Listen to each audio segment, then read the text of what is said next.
You are trying to sleep and boom, you start to think of the girl you proposed and got rejected. The more you try to avoid thinking of this girl, more you think. Perhaps the issue isn't with the racing thoughts and emotions while thinking of your crush itself, but with something you're feeding these emotions with. For the girl you do not want to think about, the fact that you do not want to think of her steals your joy. Like, have you had a lion as a pet? No? But really, why not? Its instincts are to eat meat and flesh, and I don't think you're made up of wood, are you? But what if you try to tame the lion? What if you hide the lion inside a cage forever? Its instincts were adventure, territory, and the flowing river. Even if you cage this, so for example, a river, you build a dam, you build a bridge, you bank it, support the bridge, and it's all tamed for now. But the very moment these instincts roar, the river overflow, destroying the cage in itself. Thoughts are controllable, but here's the catch. The moment you disclose your secret to it, that I'm going to tame you, it controls you. Even the fact of acknowledgement of that you wish to control the thought, that you wish to control your mind, becomes a proof that you are being controlled by your mind. So, in a great conversation between Naval Ravikant and Kapil Gupta, I figured out that the solutions to the problems are lied in the problem itself. I'm not going to lie, my jaw was dropped and open. There was a study on observing the mind versus distracting from negative thoughts. In the study, participants were instructed to either observe the thoughts or engage in distraction techniques. The findings indicated that observing thoughts resulted in decreased emotional reactivity to negative stimuli compared to distraction, suggesting that observing thoughts can help regulate emotions. Therefore, the fact that you think of monkeys when you try to not think of them indicates that there is no usage of fighting, no use of arguing with yourself or trying to dominate your thoughts. And so here we can spawn our next hypothesis. That deep observation of thoughts might help with reduction of world war conflicts between thoughts. But how do you even describe observation here? Damn, I'm gonna research about these two. So observations are layered. Initial pre-layers of sense, and then the stuffing inside, like a burger. You eat junk food, right? Observations can be made from sense, visual, audio format, feeling, or psychological based observations which start from some physical presence or some substantial existence confirmation. It's like RAM here, random access memory, takes the info and stores it for the moment. For example, heat, etc. The problem with sense related observations are, even if they feel to be like, hey, I saw my thoughts, nothing happened. Yeah, nothing really happens internally, apart from if some memories are induced. It doesn't change as much in the subconscious. So after getting this pre-info, we usually process our observations. So say read-only memory, ROM, is our brain. That's where our databases are, the memory of her rejecting you. So whatever, let's group our total observation memory is equal to RAM plus ROM. Let's say they are of two broader types, the total. Prescription and desireful observations. Having how-tos and reasons. Watching a movie, answering a question, doing a task, and observing the graphs. These are some observations having prescription, which are how-tos. But apart from general observations, these are full of desire. The desire to accomplish a task or seeing a girl because she's a girl. Now, we need to regulate these observations and its effect on our emotions. In brief, if you want to be a damn stoic, you gotta master your thoughts. Prescriptions, as per Kapil Gupta, is having the how to of what to do. Like, I'm going to see my thought like this and that. I saw a bottle of water because I was thirsty. I'm going to see a girl A as the way she moves, and just this helps with even figuring out if she's a girl or not, right? Prescriptions can be even formulas of success stories and theories, using which we tend to observe our world. The 2 year version of you learning what a girl looks like, or even the language we talk with. These are how to's and infos. The problem here is if you try to apply prescriptions to observations, you tend to make it like a process. Until desire to drink water, it's fine, but for deeper observations, it is not fruitful for it being like a process. With prescription, it's like quantum mechanics. You actively see the light, it behaves like, say, a beam of light only. It's the slit experiment. So you will never really feel the flow of life with how to's. They enable you to dig for something when you should be very surprised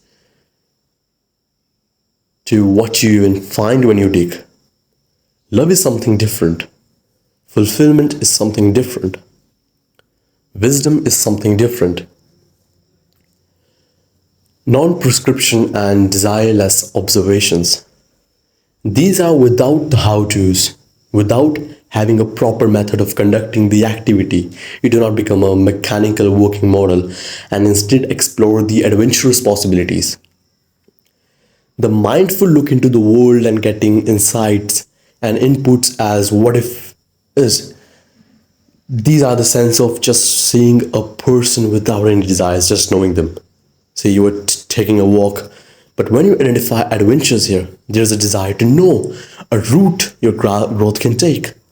Desires aren't bad, but what is bad is trying to control it. Do not try to control that, because controlling is suppressing desire, which is even more mechanical than prescription based stuff. Letting go of the happenings is essential, and it is the key to attach less desires to observations. Letting go of the happenings is essential, and it is the key to attach less desire to substances and get into the real world than learning how to's. When you let go of what happens or the future or past or the model of happening, it is prescriptionless and natural. This is what grows the baseline mindfulness here. So we are back at the square one here, our RNs of baseline. As I said, I know scientifically related and kind of proved that everything in RN's baseline is interconnected or more like aligned. So prescription-less behavioral tools or observations are the key because they tend to influence mindfulness, which in fact influences other positive habits. I explained about RN's baseline in my meditation philosophy video. So here is what you need to do.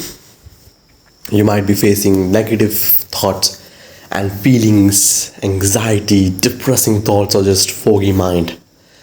Like I was having a foggy mind one time and I wasted my whole day. For you, I guess you might have recognized a bit, but the first step is realization. Do you realize your thoughts? You might think you do, but no, you don't. You just know them. You just know of the thoughts that come when you see your crush who rejected you or your ex. But you, or even me, we don't really realize what it's like. Knowledge and realization are two different things entirely. Our knowledge is flawed. The memory leaks. We just know something's up, but we never actually realize what it is. So, realize. Realize how can this be helped. During the moments of chaos or something stressful, sit down and go backwards. Think why I am feeling less energetic right now. Why I'm angry. Why I even hate her because she rejected me or cheated on me. Do I even hate her? Who am I hurting? So for example, I got angry for some reason. Should I dwell upon the anger, or as per me the source of anger, the reason, should I dwell upon that? What should I do? Just backtrack. Move backwards on your path for now. Firstly, you will reach the acknowledgement state where you will say, okay, say me and my sibling was arguing over my phone. So when I sat down and thought over this, I ended up saying that the phone is a problem. No, it wasn't. This is the perfection state. Here comes the acceptance. Accept that the reality is flawed. You will have to sacrifice a lot. The fight, you had a lot to do with that. Even if you didn't, what is the point in forcing yourself to rethink over this matter when you should just move on? Now you got rejected by your crush. You realized the emotions involved kind of prescription fully, but more like prescription less. Now all you gotta understand is acceptance. Why are you trying to not climb the ladder anymore when you half slipped from the one step? I was gonna die. No, you were at the base, mate. Accept the realities are flawed. Your thoughts and its judgments are flawed. You will need to forgive yourself and other things and just don't put the blame on anyone. Judgment. This is the most critical part of our observation. Detach yourself from the thoughts and just let them happen. Realize them, feel them, let it go through your veins. Acknowledge their existence, but do not just know them. You know the air, right? When did you felt the air last time without, say, a breeze or something flowing? This is the part. View your thoughts as if you are detached, but let them happen as if you are the thoughts itself. Her action of rejection was discarding your love. Or was it discarding her worth to even love you back? But what if she rejected you for who you are? She did what she was supposed to do. You look, understand, realize, then accept. And all your judgments are based upon you being the main character of your life. Don't be an NPC in her life. Judge her actions as happenings and out of our control. All we can control is our mind. So to sum up, go prescriptionless initially. During the event of chaos, just let the things happen and feel them as if it is. And understand the reason and acknowledge its existence. This is the only and the best way to improve in your life. Realization, acceptance, judgment without prescriptions. Because if you were a girl with all the choices she had, would you choose you? See you in the next one.